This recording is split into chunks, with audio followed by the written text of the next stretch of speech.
নমস্কার বন্ধুরা, আমি আজকে আবারও একটা রেসিপি নিয়ে চলে এসেছি শ্রীমতী কিচেনে। তো বন্ধুরা, আমি আজকে বানাচ্ছি বাচ্চাদের একটা টিফিন, আটা দিয়ে চাউমিন বানিয়ে দেখাবো। তো এর জন্য আমি নিয়ে নিয়েছি কতগুলো গাজর কেটে, দেখুন কুচি কুচি করে, আর নিয়ে নিয়েছি বিট কেটে। তো ভিডিওটা দেখুন আমি এগুলো দিয়ে কীভাবে চাউমিন বানাচ্ছি। তো প্রথমে এই চাউমিনটা বানানোর জন্য আমি বিট আর গাজরটার জুস বানিয়ে নেব মিক্সারে। প্রথমে আমি গাজরগুলোই পেস্ট করে জুস বানিয়ে নেব। গাজর দিয়ে একটা পুষ্টিকর খাবার হবে বাচ্চাদের টিফিন।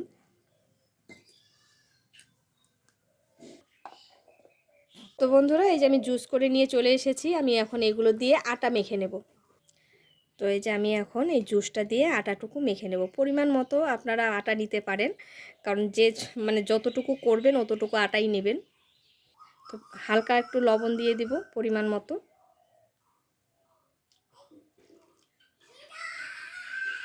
তো অল্প অল্প জল দিয়ে এভাবে মেখে নেব।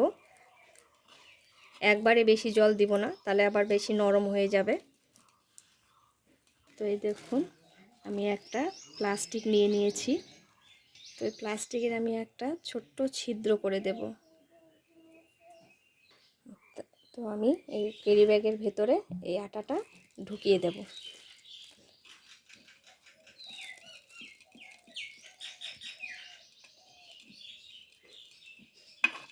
তো আমি চাউমিনটা বানানোর জন্য প্রথমে আমি একটু জল গরম করে নেব। এই দেখুন, আমি প্যাকেটের ভেতরে এটা ঢুকিয়ে নিয়ে এইভাবে বানিয়ে নিয়েছি। তো এখন এই যে গরম জলে আমি এখন ছেড়ে দেব। এইভাবে জাতা দিলে দেখুন টিপ দিচ্ছি, সুন্দর চাউমিনের মতো বেরোচ্ছে।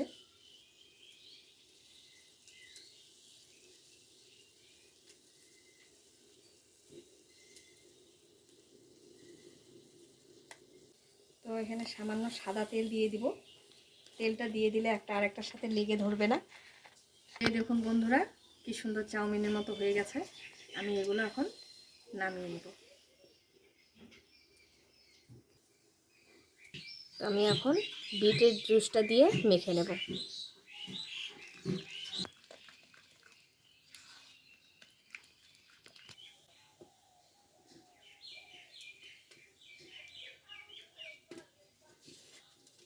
এই দেখুন বন্ধুরা, এটাও আমার হয়ে গেছে।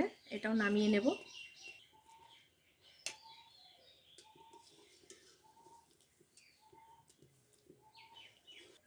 তো আমি এখন এই চাউমিনটা বানিয়ে নেব। তার জন্য প্রথমে আমি দিয়ে দিচ্ছি পেঁয়াজ কুচি,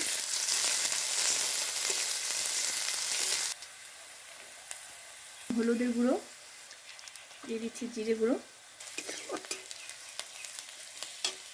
আমি লঙ্কা গুঁড়ো দিব না, এখানে আমি কাঁচা লঙ্কা কুচি দিয়ে দিচ্ছি।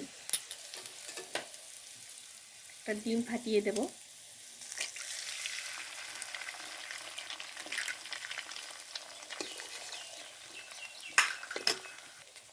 দিয়ে দিব অল্প লবণ।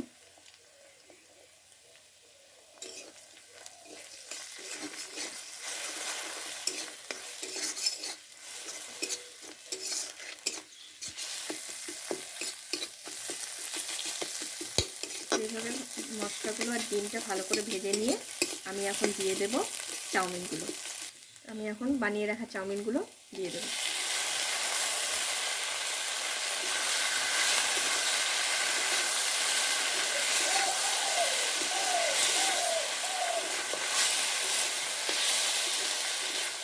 তো আমার হয়ে আসছে। নামানোর আগে একটু গরম মশলা দিয়ে নামিয়ে নেব। তো আমার চাউমিনটা হয়ে গেছে, আমি এখন নামিয়ে নেব। এই দেখুন, আমি চাউমিনটা এখন নামিয়ে নিয়েছি। তো চাউমিনটা কিন্তু দারুণ হেলদি একটা খাবার। বাচ্চাদের যারা বাইরের খাবার খেতে দেন না, আপনারা কিন্তু এই খাবারটা বাচ্চাদের অবশ্যই বাড়িতে বানিয়ে দিতে পারেন। একদম চাউমিনের মতোই খেতে হয়। তো আমি স্যালাড দিয়ে দিলাম, গাজর, টমেটো আর শসা, আর কিছু পেঁয়াজ কুচি। আর এই দেখুন, আমি টমেটো সসটাও বাড়িতেই বানিয়ে নিয়েছি। যেহেতু বাচ্চাদের বাইরে কিছু খাবার খেতে দেওয়া নিষেধ, এর জন্য আমি এভাবে বানিয়ে নিয়েছি। তো আমার ভিডিওটা বন্ধুরা তোমাদের কেমন লাগলো অবশ্যই আমাকে একটা কমেন্ট করে জানিয়ে দেবেন। আর ভালো লাগলে অবশ্যই একটা লাইক, একটা সাবস্ক্রাইব করে দেবেন। লাইক দিলে আমাদের ভিডিও করার আগ্রহ মনে ভীষণ বাড়ে।